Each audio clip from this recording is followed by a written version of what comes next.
Assalamualaikum warahmatullahi wabarakatuh. Perkenalkan, nama saya Tri Utami Rahmadani. Saya mahasiswa dari Fakultas Tarbiyah dan Tadris, Program Studi Pendidikan Agama Islam dengan NIM 2423210149.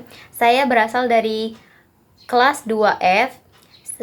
Saya di sini akan menjelaskan tugas Al-Quran Hadis yang diberikan oleh Ibu Asmara Yumarni, yaitu menjawab soal UTS yang akan saya bahas di video saat ini. Baiklah, saya di sini akan membahas tentang soal UTS atau jawaban dari soal UTS yang akan saya bahas sekarang.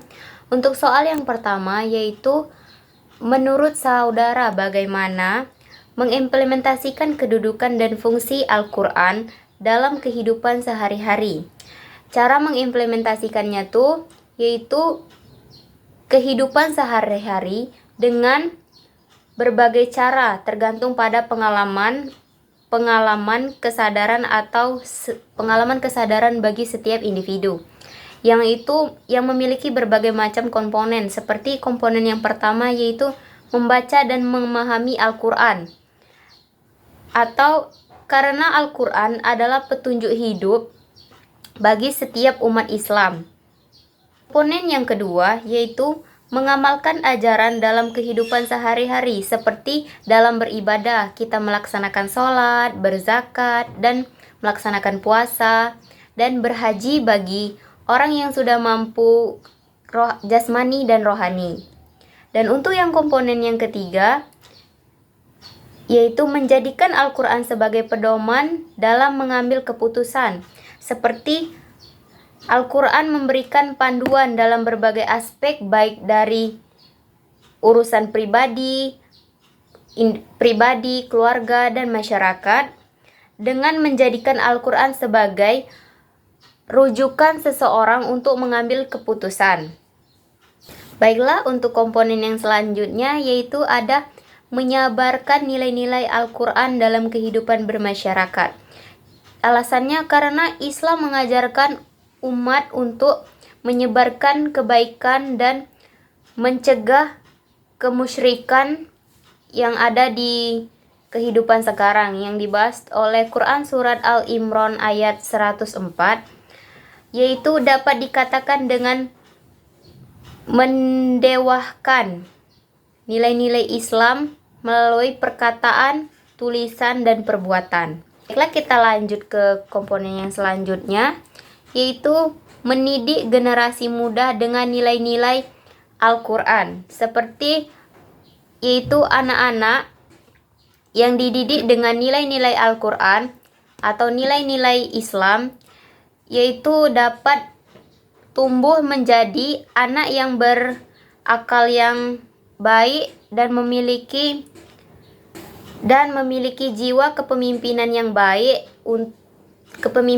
baik dan berakhlak mulia, dan memiliki keadilan yang nantinya akan berguna bagi dirinya dan bagi orang sekitarnya. Baiklah, kita lanjut ke soal yang kedua, yaitu apa pelajaran yang dapat kita ambil dari sejarah Al-Quran, mulai dari pewahyuannya hingga ke penghimpunannya Al-Quran. Yang dapat kita ambil dari kejadian tersebut, yang contoh yang pertama yaitu kesabaran dan keteguhan dalam menjalankan amanah, seperti proses pewahyuan Al-Quran, yaitu berjalan selama 23 tahun dengan berbagai tantangan dan rintangan yang ditimbulkan oleh kaum Quraisy kepada Rasulullah, yang dimana Rasulullah mendapatkan berbagai banyak rintangan dan kesulitan dalam menjalankan pewahyuan tersebut. Yaitu pelajaran yang dapat kita ambil dari kejadian tersebut, yaitu kita harus tetap bersabar dan teguh dalam menghadapi cobaan hidup, sebagaimana Rasulullah telah menjalankan atau telah menetapkan tugasnya sebagai sebagai pewahyu meskipun banyak rintangan yang dihadapinya. Yang selanjutnya ada pentingnya menghafal dan menjaga Al-Quran, yaitu sejak zaman Nabi, para sahabat menghafal Al-Quran sebagai cara dalam untuk menjaga keaslian sebelum dikumpulkan dan dibentuk sebagai mashaf, yaitu pelajaran yang dapat kita ambil berusaha menjaga dan mempelajari Al-Quran dengan baik dan menghafal Al-Quran dan mengamalkan isi-isinya agar lebih berguna bagi kita dan bagi masyarakat di sekitar kita. Dan selanjutnya yaitu wahyu diturunkan secara bertahap atau secara hikmah.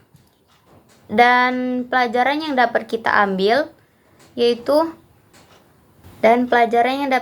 ambil dari kejadian tersebut yaitu adalah kita harus menjalankan kehidupan dengan secara bertahap, yaitu hidup dengan dan mudah dipahami, dan agar kita bisa menjalankannya dengan baik tanpa adanya kekeliruan dalam segala hal. Untuk yang selanjutnya ada ilmu dan pendidik berperan dalam menjaga agama, yaitu oleh karena itu kita harus terus belajar agar dapat memahami dan mengamalkan ajaran Islam dengan baik bagi orang lingkungan sekitar dan anak-anak yang baru mau belajar ke jenjang pendidikan.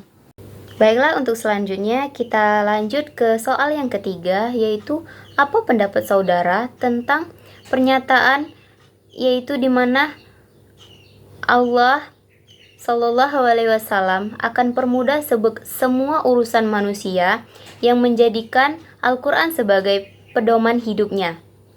Yaitu pendapat saya dari kejadian tersebut, yaitu saya setuju dengan pernyataan bahwa Allah akan mempermudah segala urusan bagi umatnya yang menjadikan Al-Quran sebagai pedoman hidup, karena Al-Quran adalah petunjuk bagi umat manusia. Allah berfirman, Al-Quran, Allah memberikan petunjuk kepada umatnya atau memberikan jalan kepada umatnya dari setiap ujian yang telah ia berikan. Untuk yang selanjutnya yaitu Allah menjanjikan kemudahan bagi orang yang mengamalkan Al-Quran. Allah berfirman, barang siapa yang mengikuti petunjukku, maka dia tidak akan tersesat atau dia tidak akan celaka. Dalam Quran surat At-Taha ayat 125. Baiklah, untuk yang komponen yang selanjutnya yaitu Al-Quran sebagai penyembuh dan rahmat bagi Al-Quran, yaitu yang dibahas di Quran surat Al-Isra ayat 82, yang menjelaskan Allah berfirman, kami turunkan dari Al-Quran suatu jadi penawar dan rahmat bagi orang-orang beriman. Dan untuk komponen yang selanjutnya yaitu Al-Quran mempermudah urusan dunia dan akhirat.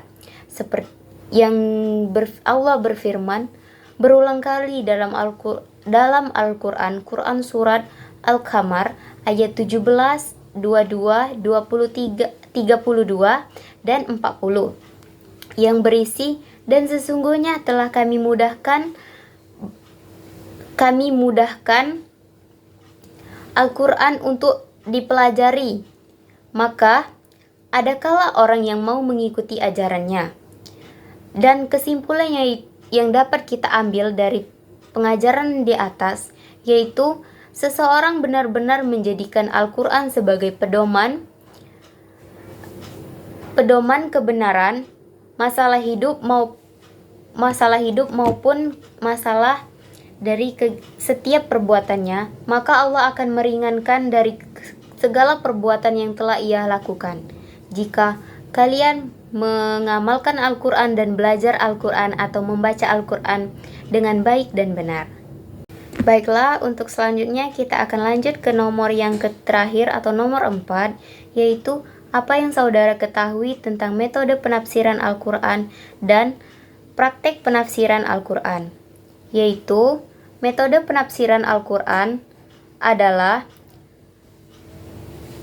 cara atau pendekatan yang digunakan oleh para ahli untuk memahami dan menjelaskan atau menafsirkan ayat-ayat Al-Quran ke dalam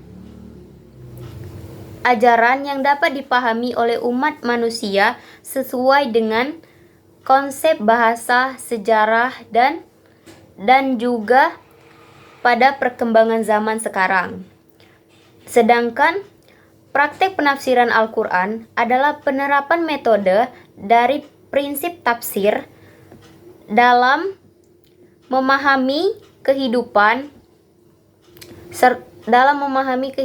dan menjelaskan serta yang berkaitan dengan konteks bahasa, sejarah, dan juga praktek ini dilakukan oleh para ulama cendekiawan dan masyarakat dalam berbagai bentuk seperti ceramah, kajian, dan penelitian bagi pengamalan dan kehidupan sehari-hari.